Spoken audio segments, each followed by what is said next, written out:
साथ ही वह स्वयं को अपराधी मानकर छाया से क्षमा याचना भी करता है, किंतु छाया की जो वेदना है, मानसिक वेदना है, वो फूट पड़ती है। वह शेखर के प्रति आक्रोश व्यक्त करते हुए कहती है, आप क्षमा चाहते हो और पहले? फिर कहते हैं, चोर की तरह क्या मेरी ओर से भाग नहीं गए?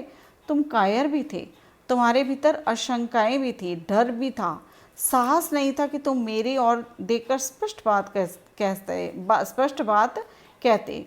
तुमने मेरे निरपराध जीवन को यूं ही जलते हुए छोड़ दिया। जलते जलते मेरी आंसू की धारा आग की नदी बन गई। लेकिन धर्मात्मा डॉक्टर, अब मैं तुमसे कुछ नहीं कहूँगी।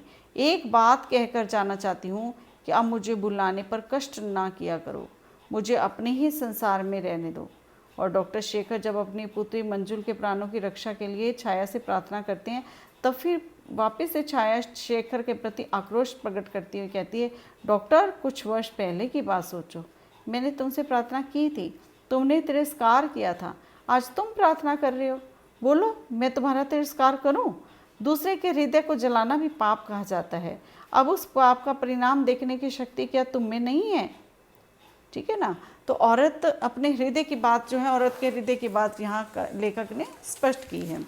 नेक्स्ट पॉइंट है आत्मशक्ति के द्वारा डॉक्टर शेखर को दंडित करना। ठीक है, छाया देवी के मन में शेखर के प्रति इतना आक्रोश भर गया था कि उसे दंडित करने के लिए उसे अपने जीवन की सारी साधना, तपस्या के बल पर बनाया गया जो यंत्र है प्राटस, उसको नष्ट करने के लिए विवश कर देती है। छाया यह नहीं चाहती थी कि डॉक्टर शेखर अपने इस यंत्र के द्वारा आत्माओं के संसार में भी तूफान उठा देवें।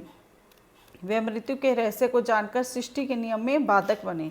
और डॉक्टर शेखर जो हैं, जब छाया की आत्मा को नष्ट करने की बात कहते हैं, तो छाया कहती है, डॉक्टर, यह बात फिर से मुंह पर मत लाना, आत्माएं नष्ट नहीं होती हैं। अंत में छाया जो है वो डॉक्टर शेखर को दंडित करते हुए कहती है कि डॉक्टर, तुम अपनी सीमा से बहुत बड़े जा रहे हो। तुम वहीं रहो जहाँ तक तुम्हें रहने का अधिकार है, और तुम्हें अपनी सारी साधनाएं भूलनी होगी। वीर पुरुष की तरह दंड स्वीकार करो डॉक्टर। मंजुल के लंबे जीवन के लिए यंत्र को तोड़ दो। डॉक्टर शेखर जो है वो विवश हो जाते हैं और अपनी प्रिय पुत्री मंजुल के लंबे जीवन के लिए उस यंत्र पर भी प्रहार कर देती हैं, और यंत्र टूट जाता है और छाया देवी वहाँ से अदृश्य हो जाती है। और निष्कर्ष क्या है लास्ट में, कि ये सारी जो विवेचनाएं हैं, इससे यही स्पष्ट होता है कि छाया देवी जो है अपने प्रेम में निष्फल हो जाने पर और डॉक्टर शेखर द्वारा उसके प्रेम को ठुकराए जाने से अत्यधिक आहत होती है, और उसके प्रत्येक कथन से उसकी मानसिक व्यथा की तीव्रता प्रकट होती है। और छाया देवी की जो मानसिक वेदना है वो डॉक्टर शेखर के सामने फूट पड़ती है। उसका जीवन निराशा और वीर्य की अग्नि में तड़पते हुए नष्ट हो जाता है।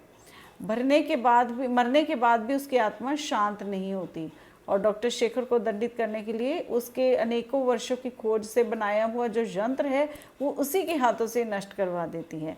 साथ ही अपनी आत्मा की शांति के लिए डॉक्टर शेखर की पुत्री जो मंजुल है उसके प्राणों को बचा करके अपने सच्चे प्रेम को भी दर्शा देती है। तो यहाँ पर स्त्री के मन की जो भाव है यहाँ पर स्पष्ट किया है, उसका चरित्र चित्रण है, और इसके जो प्रश्न के उत्तर हैं इसमें यहाँ पर मैं डिस्क्रिप्शन बॉक्स में लिंक में दे दूँगी।